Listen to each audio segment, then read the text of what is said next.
तो बात करते हैं एंजाइम्स के बारे में, और एंजाइम्स का पार्ट सेकंड है ये। पहला पार्ट आपने नहीं देखा है तो वीडियो जो है वो आपको आई बटन में मिल जाएगा, वहां से देख लीजिए। इस वीडियो में हम क्या पढ़ने वाले हैं, तो इस वीडियो में हम पढ़ने वाले हैं एक तो भाई जो प्रॉपर्टीज हैं एंजाइम्स की, कुछ प्रॉपर्टीज होती हैं, स्पेसिफिसिटी, सिलेक्टिविटी, वो सब देखेंगे। इसके अलावा वो सारे फैक्टर्स जो कि एक एंजाइम की एक्टिविटी को अफेक्ट करते हैं, जैसे टेम्परेचर, पीएच या सबस्ट्रेट की कंसंट्रेशन वगैरह।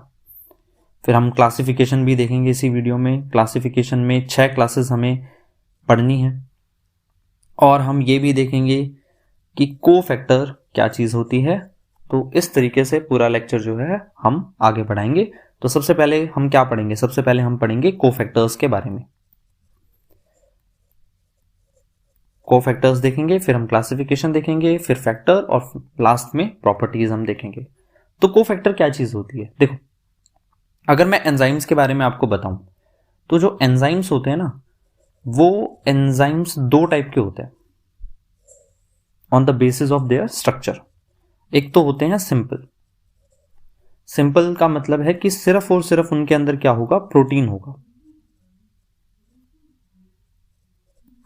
ओके।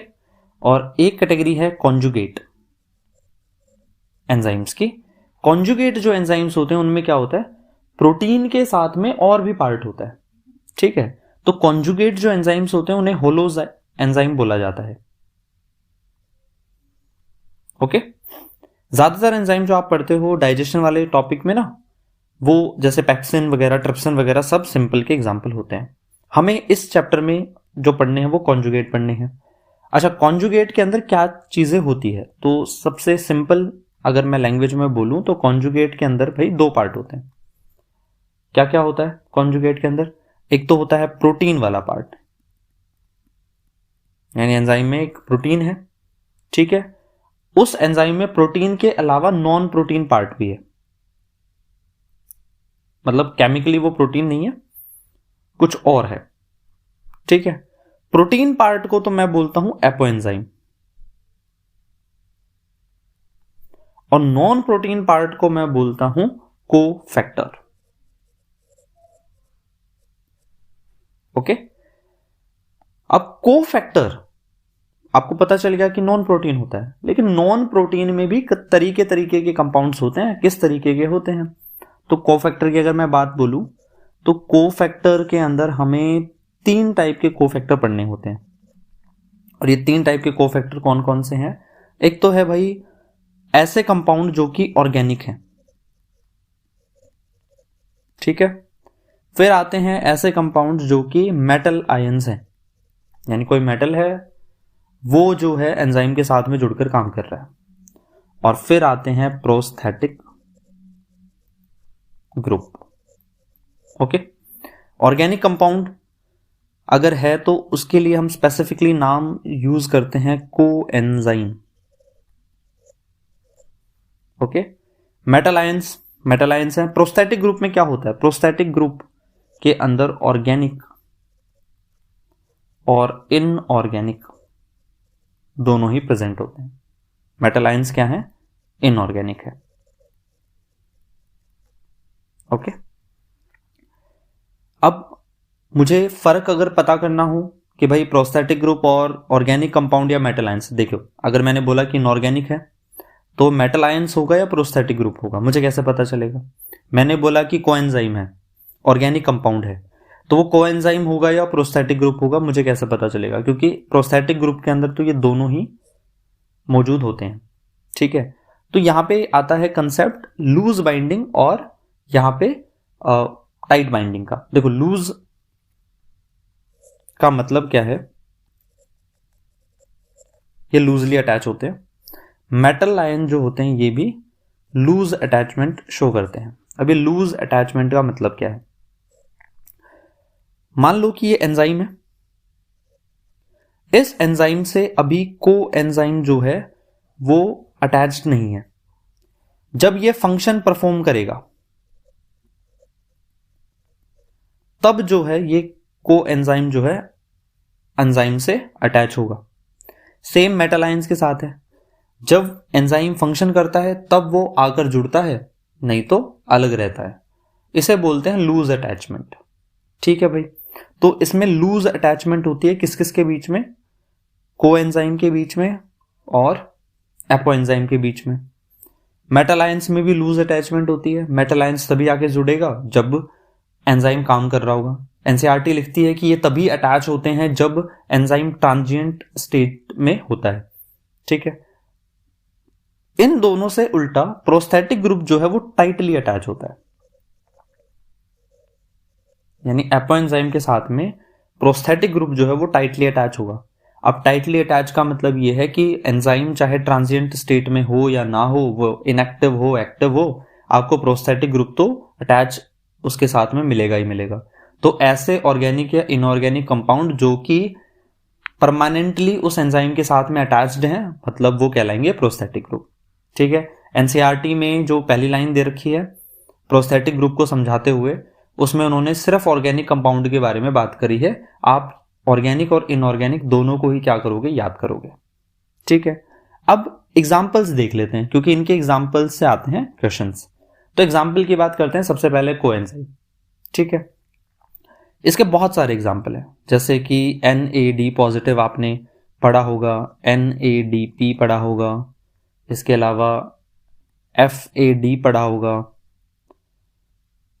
कोएंजाइम A पढ़ा होगा आपने, TPP पढ़ा होगा, LA पढ़ा होगा। ये सारे नाम आपको प्लांट फिजियो में मिलते हैं। ठीक है, सारे याद करने हैं आपको जितने मैंने लिखवाए हैं, बट इनमें से विशेष जो है वो 2 याद करने हैं। अब वो 2 कौन से हैं? NAD पॉजिटिव और NADP। ठीक है, ये याद क्यों करने हैं? क्योंकि ये एनसीईआरटी में दे रखे हैं। बाकी आपके सामने सारों के नाम जो है वो आ जाएंगे। अच्छा, इनका नाम जो है वो भी दे रखा है, मतलब फुल फॉर्म जो है वो भी दे रखा है। तो NAD पॉजिटिव की फुल फॉर्म क्या होती है? Nicotinamide adenine dinucleotide. ठीक है, मैं लिख देता हूं यहां पे, nicotinamide adenine die nucleotide.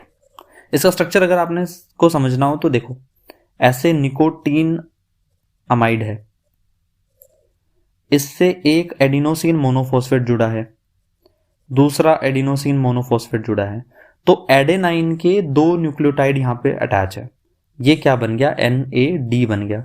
इसको NADP बनाना है तो यहां पे फॉस्फेट और जोड़ दो, तो इसकी फुल फॉर्म क्या हो जाती है? Nicotinamide adenine dinucleotide phosphate.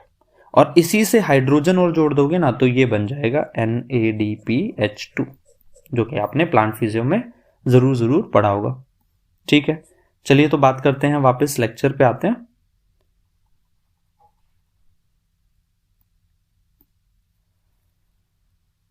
इन दोनों का एग्जाम्पल आपको याद करना है। इन दोनों का एग्जाम्पल याद इसलिए करना है क्योंकि ये जो है डेरिवेटिव है ऑफ विटामिन। विटामिन का नाम भी एनसीईआरटी ने दे रखा है, विटामिन B3। नियासिन करके एक नाम दे रखा है। तो what is niacin? Niacin is basically name of vitamin B3।